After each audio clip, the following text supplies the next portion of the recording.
유다 왕 요담, 아하스, 히스기야 시대, 소위 주전 8세기라고 그렇게 규정짓는 그 시대 8세기 선지자 중에 하나, 네 사람의 선지자가 있습니다. 이사야, 아모스, 호세아, 미가, 네 명의 선지자 중에 한 사람인 오늘의 주인공인 미가는 그 이름의 뜻이 여호와 같은 자 누구인가 라고 하는 뜻입니다. 한번 같이 합니다. 여호와 같은 자 누구인가? 여호와 같은 자가 없다라고 하는 이야기입니다. 하나님 같은 분이 안 계시다라고 하는 의미입니다. 그런 이름의 뜻을 가진 이 미가라고 하는 선지자는 당시에 주전 8세기는 아직 북이스라엘이 멸망하기 전입니다. 아수르라고 하는 대제국에 의해서 멸망당할 위기에 처한 그런 때입니다. 그래서 미가 선지자는 거의 유일하게 두 북쪽 이스라엘과 남유다를 향해 동시에 예언한 선지자입니다. 남쪽 유다 예루살렘의 멸망도 최초로 예언한 선지자가 바로 미가 선지자다라고 할 수가 있습니다. 그래서 멸망 직전에 있는 이스라엘 백성과 타락 가운데 있는 유다 백성들을 향해서 대단히 강력하게 책망을 합니다. 열정을 가지고 책망을 함과 동시에 또한 하나님의 정의와 평화의 나라가 도래할 것을 비전으로 심어준 비전의 선지자입니다. 하나님의 희망을 꿈을 심어준 선지자가 바로 미가 선지자입니다.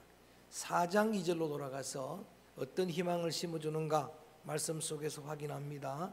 4장 2절 읽어봅니다. 시작. 곧 많은 이방 사람들이 가며 이르기를 오라 우리가 여호와의 산에 올라가서 야곱의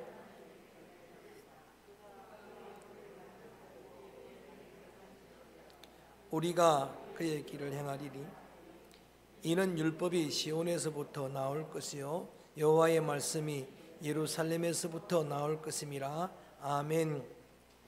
하나님께서 그 도를 가지고 가르치게 될 것이고 또 그의 길을 우리가 행하게 될 것이고 비전을 심어주는 겁니다.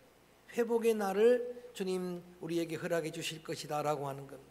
도를 가르치고 길을 또 열어주시고 뿐만 아니라 이제는 시온에서 예루살렘에서부터 말씀이 나오도록 하고 이건 전부 회복에 대한 비전의 선언입니다.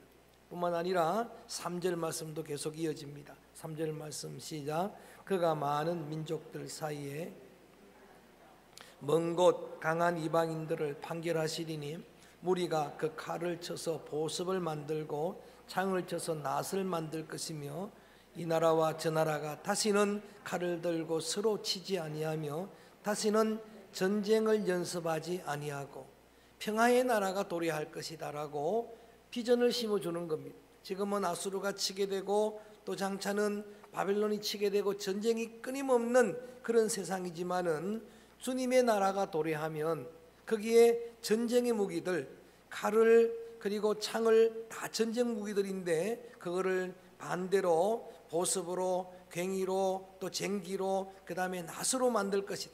생산적인 도구로 평화의 도구로 전환하는 그런 하나님의 평화의 나라가 올 것이다 라고 그렇게 예언을 합니다. 4절 말씀 계속 이어갑니다. 시작. 각 사람이 자기 포도나무 아래와 자기 무화과나무 아래에 앉을 것이라. 그들을 두렵게 할 자가 없으리니 이는 만군의 여호와의 입이 이같이 말씀하셨습니다. 자기가 심은 포도나무에 앉고 무화과나무에 앉아 있는데 누구도 그들을 침략하는 자가 없고 또 그들을 두렵게 할 자가 없는 그런 평안의 나라, 평화의 나라가 올 것이고 자막 없지만 5절 같이 읽어볼까요? 시작. 만민이 각각 자기 신의 이름을 의지하여 행하되 오직 우리는 우리 하나님 여호와의 이름을 의지하여 영원히 행하리로다. 아멘.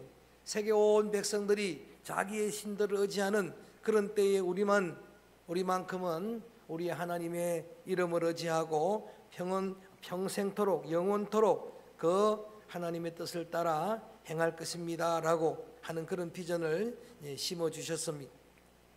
자, 당시에는 이제 북이스라엘이 멸망 직전에 있고 또 남유다도 미가가 예언했기 때문에 바빌론의 포로가 될 겁니다. 그래서 그 백성들에게는 그런 회복의 날이지만 사실 미가 선지자는 예수 그리스도의 메시아가 오심을 예언한 메시아 예언 선지자거든요. 그래서 이것은 멀리까지 보면은 이 땅에 예수님이 오실 것을 예언한 선지자인데, 그것도 오늘 우리가 장로님이 그렇게 강조하고 기도하셨던 베들레헴 땅에 오셨다라고 하는 그 베들레헴에 오신 예수님을 예언한 유일한 예언자입니다. 베들레헴에서 나실 것이라고 예언한 예언자는 누구밖에 없어요? 미가밖에 없습니다. 자, 5장 2절 오늘 본문으로 돌아가서 구체적으로 베들레헴이란 말이 나옵니다. 베들레헴 5장 2절 시작. 베들레헴 에브라다야, 너는 유다 족속 중에 작을지라도 이스라엘을 다스릴 자가 내게로 나올 것이라. 그의 근본은 상고의 영혼에 있느니라. 그래서 아예 제목을 베들레헴 그렇게 붙였습니다. 한번 합니다. 시작. 베들레헴. 예수님이 어디에 나실 것이라고요? 베들레헴에 나실 것을 그렇게 예언했습니다. 예수님 오시기 전에 아주 오래전에 여러분 이렇게 이사야와 동시에 예언했던 예언자, 이사야보다도 먼저 예수님 오시기 그냥 700년도 전에 예언한 선지자가 미가인데, 그렇게 나실 예수님을 그의 근본은 상고 영원이라는 표현을 합니다. 예수님이 2000년 전에 이 땅에 예언을 성취하시기 위해 오셨지만 그분은 원래부터 하나님이셨다라고 하는 이야기. 그분의 근본 본체는 하나님이다. 그분은 영원하신 분이다라고 그렇게 표현을 하는 거예요. 필립보 2장의 사도 바울도 옥중서신을 쓸 때 그렇게 말합니다. 예수님을 소개하면서 그분은 하나님의 근본 본체시다, 하나님과 동등하셨던 분이다라는 것을 강조합니다. 자, 그 하나님이 사람의 몸을 입고 이 땅에 오셨습니다. 그 하나님이 나를 대속하시려고 이 땅에 오셨습니다. 기운이 없어요. 이래 갖고 안 돼요. 하나님이 나를 구속하시려고 사람이 되셨어요. 인카네이션, 성육신 하셨습니다. 여러분, 그래서 우리는 수많은 사람이 탄생하는 자기의 기념일이 있지만은 예수님의 탄생만을 성탄이라고 이렇게 이야기합니다. 거룩한 탄생이다.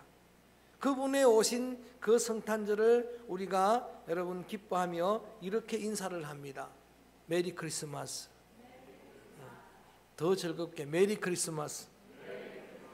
자, 그 예수님이 이 땅에 오셔서 그 즐거운 우리의 희망의 복음이 되시는 그분이 어떻게 하셨는가? 4절 말씀 읽어봅니다. 4절 말씀 소리내서 시작. 그가 여호와의 능력과 그의 하나님 여호와의 이름의 위엄을 의지하고 서서 목축하니 그들이 거주할 것이라. 이제 그가 창대하여 땅끝까지 미치리라. 아멘. 이 땅에 예수님이 오셔서 이 땅에 오신 예수님이 전적인 하나님의 능력으로 사역을 하셨습니다. 그의 모든 사역은, 그의 모든 기적은 하나님의 능력이었어요. 그 다음에 하나님 여호와의 이름으로 하는 거예요. 하나님 여호와의 이름으로 늘 하나님 앞에 먼저 기도하고 그 이름으로, 그 능력으로, 성령의 권능으로 많은 심령들을 회복하는 그런 사역을 하셨는데, 비유하기를 서서 목축하셨다. 그러면 예수님이 누구라는 겁니까? 목자가 되는 거예요. 목축을 하신 분입니다. 서서 목축을 하셨는데 그 표현이, 여러분, 목자가 누워있다면 어떻겠습니까? 목자가 지금 휴가 갔다면 어떻게 되겠어요? 목자가 여러분 졸고 있으면 어떻게 되겠어요? 앉아있으면요. 그런데 오늘 예수님을 소개하기를 늘 우리 곁에 서서 졸지도 주무시지도 아니하시고 우리를 목양하시는 목자가 되심을 믿습니다. 할렐루야. 목자 되시는 예수님이 그래서 요한복음 10장에서 에고 에이미 하 I am the라고 그렇게 8가지 유일하게 더가 들어가니까 한 분밖에 안 계신 분을 강조할 때 그 중에 하나가 나는 선한 목자라, I am the good shepherd라고 하는 말을 합니다. 나는 선한 목자라라고 말씀을 하시면서 목자는, 선한 목자는 양들을 위해 목숨을 버리노라. 싹군들은 양들이 어려울 때 도망가지만 선한 목자는 목숨을 위해, 양들을 위해 목숨을 버리는 목자다. 다윗이 목자로서 양들을 위해 목숨을 버릴 때, 목숨을 걸 때에 하나님이 그거를 귀하게 여기시고 너를 이스라엘의 목자로 세우겠다 그랬잖아요. 양들 몇 마리 지키는 목자가 아니라 그래서 왕으로 세워주셨잖아요. 그것처럼 예수님은 우리의 목자가 되시고 또 하시는 말씀이 그분은 양의 문도 되신다. 양이 들어가며 나가며 꼴을 얻고 풍성하게 얻도록 하는 양의 문이 되시는 분이 예수님이고 우리는 그분의 양입니다. 할렐루야. 그래서 그 안에 거하게 될 것이고 또 오늘 그렇게 우리의 목자가 되시는 그분은 창대하게 될 것이고 그 창대함이 땅끝까지 미치게 될 것이다 라고 말씀을 하십니다. 여러분, 그래서 오늘 지금 이 시대에도 이런 코로나 위중 가운데서도 온 세계는 오늘을 성탄절이라고 축하하고 있습니다. 온 세계는 다시 이렇게 여러분 기쁘게 노래하고 있습니다. 한 번 더 합니다. 메리 크리스마스. 여러분, 제가 미국 뉴스를 이렇게 보다 보면은 이번 성탄절을 유독 걱정을 많이 합니다. 코로나 오미크론이 재확산되어서 지금 주종을 이루고 있는 그런 상태에서 비상을 선포했는데도 불구하고 성탄절이라고 온 미국은 전혀 개의치 않고 난리가 났습니다. 그리고 26일을 미국 사람들은 박싱데이, 복싱데이라고 선포를 하고 그날은 어떤 날인가? 크리스마스보다 더 큰 축제의 날이에요. 그날은 대박앤세일을 백화점마다 상점마다 해서 1년의 재고를 다 풀어버리는 그런 날이기 때문에 그거를 살려고 지금 축제, 여러분, 그런 정말 위험한 정도로 군중들이 모여들고 있는 그런 위험한 때예요. 그래서 계속 강조하는 게 크리스마스 이 박싱데이는 위험합니다. 새해까지 겹쳤습니다. 이 홀리데이는 위험합니다는 것을 하는데도 불구하고 세계로 여행을 떠나고, 그런데 하나님이 강제로 막으시려고 어제 뉴스를 보니까 승무원들을 줄줄이 코로나 감염되도록 만들어가지고, 그래가지고 모든 비행기들이 다 멈췄어요. 국내 가는 것도 멈추고, 그런데도 공항으로 몰려나가가지고 비행기를 열어달라고 지금 막 데모를 하고 난리가 난 거예요. 왜요? 크리스마스이기 때문에. 이거는 뭐 좋은 그런 비유는 아니지만 누구도 막을 수 없는, 세계 어느 나라도 크리스마스예요. 제가 대만을 가봤는데 기독교 비율이 0.2%예요. 대만의 최고의 1년 축제가 아니고 잔치. 그거는 여러분 쌍십절인 줄 알았는데, 개국인 개천절인 그날인 줄 알았는데 안 그렇더라고요. 0.2% 예수 믿는데 전부 우상 섬기는데도 최고의 축제는 크리스마스예요. 2% 예수 믿는 일본의 최고의 축제는 크리스마스. 예수도 제대로 안 믿는 아프리카에도 최고의 축제는 뭐라고요? 크리스마스. 이거를 설명을 할 수가 없어요. 석탄일을 그런 기념일이라고 아무리 주장을 해도 우리는 기념도 안 합니다. 기억도 안 합니다. 그런데 온 세계는 지금 메리 크리스마스, 그렇게 예수의 오심을 찬송하고 기뻐하고 있습니다. 5절 말씀 봅니다. 왜 그런가? 보았더니 이렇게 기록하고 있습니다. 5절 시작. 아수르 사람이 우리 땅에 들어와서 우리의 군중들을 밟을 때에는 우리가, 조금 전에 말씀드렸던 아수르가 아직 침공하기 전이니까 이런 이야기를 하는 겁니다. 아수르가 주전 722년에 북이스라엘을 점령을 하잖아요. 이제 그 이전에 이렇게 예언하는 미가의 선지자 예언인데, 뒤에 이야기들은 다 접어두고 한 가지만 강조합니다. 이 사람은 평강이 될 것이라. 시작. 이 사람은 평강이 될 것이라. 이 땅에 오신 예수 그리스도, 그분만이 평강의 왕이라라고 하는 이야기, 그분만이 샬롬의 왕이라라고 하는 그런 이야기입니다. 그래서 온 세계는 열광을 하는 겁니다. 여러분, 예수님에 관한 이 평강의 주님을 예수님이 성탄하실 때에, 초림하실 때에 천군 천사들의 찬송 소리에서 이렇게 그분의 영광을 돌려드립니다. 천군 천사들의 찬송 소리를 보니까 하늘에는 영광이요 땅에서는 기뻐하심을 입은 사람들 중에 평화로다 그랬어요. 예수님은 평강의 왕입니다. 에베소서에서 사도 바울은 옥중서신을 쓰면서 예수님을 기념하며 그 에베소 교회, 지난 주일에 우리가 에베소 사역을 함께 나누는데 거기에서 양육했던, 이제 2년이 넘도록 거기 양육하는, 그래서 그렇게 세워지는 교회 성도들에게 옥중에서도 그들을 생각하며 편지를 쓰면서 예수님을 강조하고 그들에게 예수님을 소개하면서 이렇게 말합니다. 그분은 화목제물이시다. 그분은 중간에 담을 다 허무신 분이다. 하나님과 우리 사이에 담도 허물어 주셨지만 유대인과 이방인 사이에 담도 허물어 주시고, 여러분 사람들 사이에 있는 모든 담을 허무시는 평강의 왕은 화목제물 되신 예수님 한 분인 줄로 믿습니다. 그 모든 담들이 허물어지게 되기를 주의 이름으로 축원합니다. 그렇게 될 줄로 믿습니다. 어떤 보이지 않는 장벽도 다 허무시는 분이 바로 우리의 주님이십니다. 자, 이렇게 오신 예수 그리스도, 그분이 오늘 베들레헴에 나셨다라고 하는 이런 미가의 예언을 두고 오늘 베들레헴이란 제목으로 말씀을 전하면서 과연 베들레헴은 어떤 땅이었길래 그렇게 오늘 강조를 하고 있습니까? 라고 질문하는 여러분에게 대답을 드리려고 합니다. 제가 이 베들레헴을 쭉 성경을 한 주간에 다 잡아왔더니 창세기 35장 19절에 보면 처음으로 베들레헴 이야기가 나오는데, 라헬이 베냐민을 낳다가 죽은 곳입니다. 아주 그냥 상고를 겪으면서 라헬이 이 야곱의 마지막 아들 베냐민을, 그 귀한 아들을 얻고 자기는 희생당하고 죽습니다. 그 자리가 바로 베들레헴이라는 게 나오고, 또 하나는 룻기서에 나옵니다. 룻기서에 보면은 아예 베들레헴을 강조합니다. 베들레헴 땅에 살고 있는 나오미 온 가족 4명이 흉년이 온다는 소식에 베들레헴을 버리고 떠납니다. 모압으로 내려갑니다. 베들레헴은 굉장히 높은 곳에 있는데 그 거룩한 땅인데 거기를 버리고 내려가는데, 내려가서 살 줄 알았더니 다 죽는 길로 간 겁니다. 다 얻을 줄 알았더니 다 잃어버렸습니다. 그래서 마라가 되어 돌아오면서 나오미라고 베들레헴 거민들이, 고향 사람들이 환영할 때에 나오미가 유명한 말을 합니다. 나는 더 이상 나오미가 아니고 앞으로 내 이름을 마라라고 불러다오, 고통이란 여인으로 불러다오, 그렇게 했던 그곳이 베들레헴입니다. 그런데 베들레헴으로 돌아오니까 다시 회복이 됩니다. 베들레헴으로 돌아오니까 보아스를 만납니다. 할렐루야. 그 보아스가 누굽니까? 보아스가 예수 그리스도의 그림자였어요. 기업물을 자였습니다. 끊어졌던 대를 이어줄 사람이. 보아스가 누굽니까? 다윗 왕의 징조부입니다. 그래서 다윗 탄생하는 이야기까지 나와요. 이새가 나오고 다윗이 탄생하는 이야기까지를 여러분 룻기서에서 강조하는 한 가지예요. 베들레헴은 다윗의 고향이다. 그러므로 장차 오실 예수님은 베들레헴이 고향이다. 베들레헴에서 나실 분이다라는 것을 강조하는 겁니다.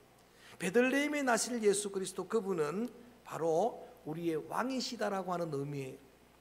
왕이신 예수 그리스도, 여러분에게 힘이 되시는 예수 그리스도, 능력이 되시는 그리스도, 그분이 베들레헴에서 나신 예수님이에요. 베들레헴 마구간에서 나셨다는 걸 우리 장로님이 기도에 강조를 하셨는데, 베들레헴 많고 많은 그 집 가운데 또 유독 마구간에서 나셨을까라고 질문을 한 여러분에게 대답을 드립니다. 마구간은 예수님이 오시는 당시의 세상이나 지금의 세상을 상징하기에 가장 적합한 곳이에요. 시골에 여러분 촌발이 충만하신 분들, 농촌에서 소를 먹여보신 분들, 마구간, 신장로님 마구간 아시죠? 보셨죠? 박장로님 소 먹여보셨어요? 먹이는 안 보지만 보시기는 하셨어요? 거기에 살라가면 어떻게 하겠어요? 거기에 3박 4일 있다고 오라고 어떻게 하겠어요? 그 마구간은 저는 잘 압니다. 하늘 아래 첫 동네, 경북 금남군 대덕면 내감리, 그곳에 여러분 소를 먹이고 마구간 얼마나 지저분한지 몰라요. 냄새 나는지 몰라요. 겨울에는 추워요. 견뎌서 거기에는 단 하루도 있어 본 적이 없어요.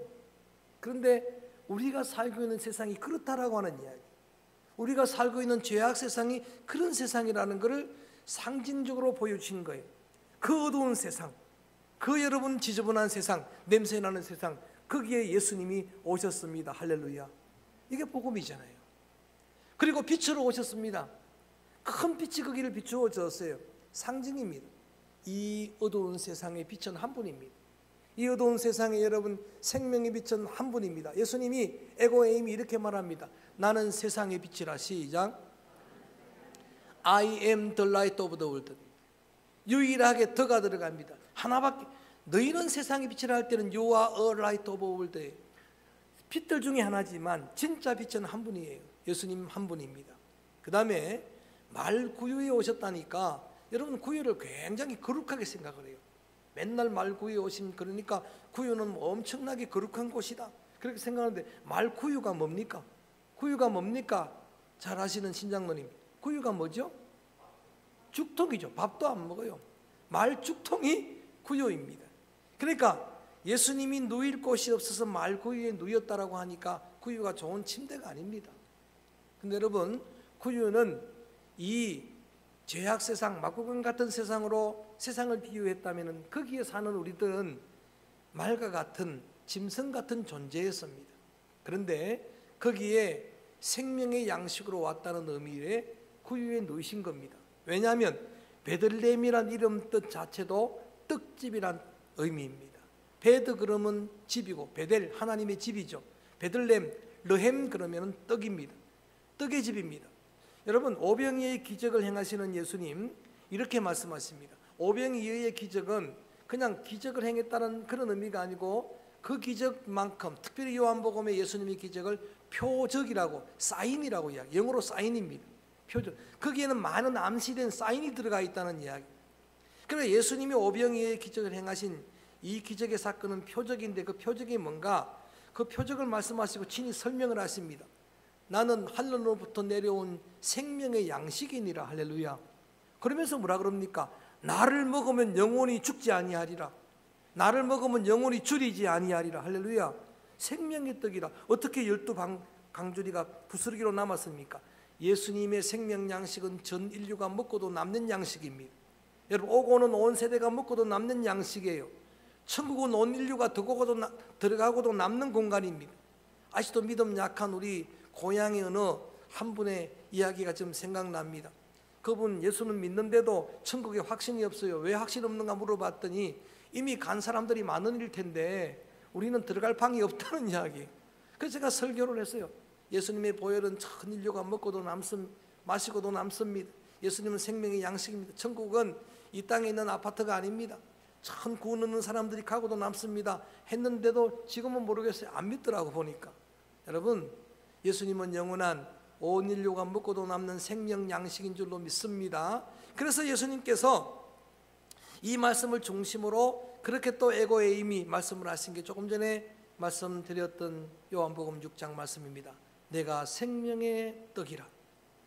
하늘로부터 내려오는 만나를 먹고도 사람들은 죽었는데 나를 먹으면 영원히 죽지 아니하리라. 나를 먹는 자는 영원히 줄이지도 아니하리라. 십자가를 앞두시고 예수님이 성찬 예식을 행하셨죠. 그때도 그 말씀을 그래서 하신 거예요. 떡을 떼어주시면서 잔을 주시면서 뭐라고 말씀을 하셨습니까?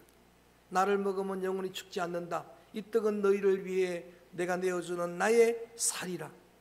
이 잔은 너희를 위해 흘리는 나의 피라. 예수님의 보혈, 예수님의 살, 여러분, 그것은 우리에게 생명의 양식이 된다라고 하는 그런 의미입니다. 오늘 그 양식으로 살고 있음을 믿습니다. 여러분, 그 떡으로 생명떡인 말씀으로 사는 믿음의 귀한 반열에 우리가 서 있습니다. 자, 그렇다고 하면 여러분, 오늘 그런 은택을 입는 믿음의 성도들, 또 이미 그런 은택을 입은 여러분들이 해야 될 일은 한 가지입니다. 베들레헴 생명의 떡으로 오신 예수님, 그 생명의 양식을 먹은 자들의 삶이고 책임입니다. 미가서 6장 8절, 미가서 중에 제가 제일 좋아하는 요절입니다. 우리 한번 마음에 새기면서 레슨으로, 교훈으로 삼으면서 말씀을 마무리하도록 하겠습니다. 한번 크게 읽어봅니다. 이게 우리의 주님의 요청입니다. 이 땅에 오신 예수님, 생명의 양식 되신 그분의 요청입니다. 크게 읽어볼까요? 시작. 사람아, 주께서 선한 것이 무엇임을 내게 보이셨나니 여호와께서 내게 구하시는 것은 오직 정의를 행하며 인자를 사랑하며 겸손하게 내 하나님과 함께 행하는 것이 아니냐. 그 전에 그 전 말씀인 7절 6절 말씀을 계속 보게 되면 하나님이 뭘 기뻐하실까? 당시의 사람들은 6절 7절도 읽어볼까요? 시작. 내가 무엇을 가지고 여호와 앞에 나아가며 높으신 하나님께 경배할까? 내가 번제물로 1년 된 송아지를 가지고 그 앞에 나아갈까? 크게 여호와께서 천천의 순양이나 만만의 강물 같은 기름을 기뻐하실까? 내 허물을 위하여 내 맏아들을 내 영혼의 죄로 말미암아 내 몸의 열매를 드릴까? 이게 뭔가 하면은 당시에 그들은 하나님이 제일 기뻐하는 게 제사라고 생각했어요. 제물이라고 생각했습니다. 그래서 번제물을 드려볼까? 1년 된 송아지를 드려볼까? 천천의 순양, 한 마리도 아니고 천천이면 도대체 몇 마리입니까? 만만의 강물 같은 그 기름. 여러분, 오늘 이 말을 다른 말로 말하면은 천만금 헌금을 하는 것을 기뻐하겠느냐, 이런 이야기. 그것도 다 기뻐하지만 100번 모여 예배드리는 걸 기뻐하겠느냐? 그게 아니다. 그리고 자기를, 아니면 자기한테 주신 맏아들을 아브라함처럼 아들을 제물로 드리는 걸 기뻐하겠느냐?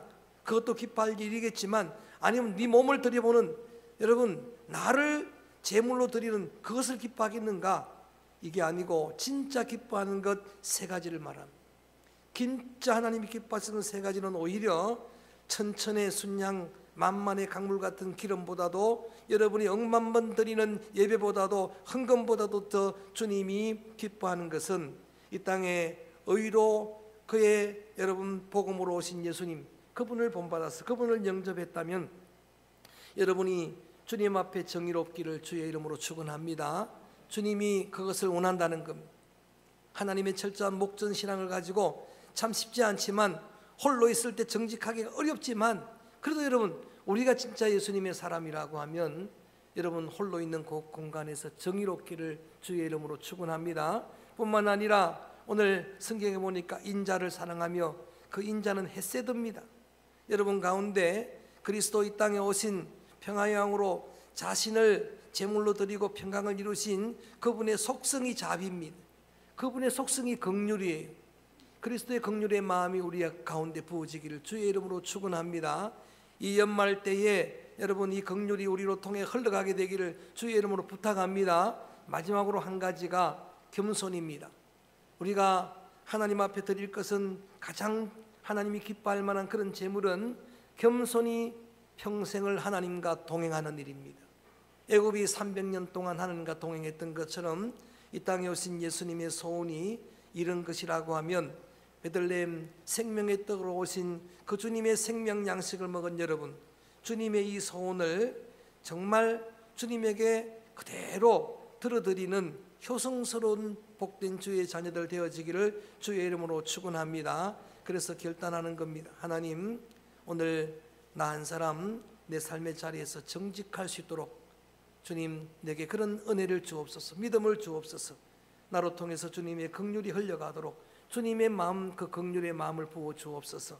뿐만 아니라 겸손하게 평생 주님과 동행하겠습니다. 오늘 우리의 이 상황은 우리를 겸손하게 그렇게 스스로 자신을 낮출 수밖에 없는 상황입니다. 이렇게 낮추실 때 주님의 의도를 깨닫고 나의 한계를 고백하고, 주님이 나의 전부입니다. 주님 안 계시면 우리는 아무것도 아닙니다. 주님 외면하시면 나는 한순간도 설 수 없습니다. 겸손히 주님을 의지하고 동행하는 믿음의 귀한 성도들, 믿음의 자녀들 되어지기를 주의 이름으로 축원합니다. 주의 이름으로 축복합니다. 성탄의 소식이, 성탄의 메시지가 여러분 심령 속에 심겨져서 그것이 레마가 되는, 실체가 되는 복된 성탄절 되어지기를 주님의 이름으로 축원합니다. 그래서 오늘은 이 찬양을 부르려고 합니다. 이 땅의 다윗의 손으로, 다윗의 고향인 베들레헴에 나신 예수님, 그분은 왕입니다. 우리의 능력이 되십니다. 예수 우리 왕이여 이제는 이곳에도 오시옵소서. 기도하는 마음으로 이 찬양을 드립니다. 예수 우리 왕이여.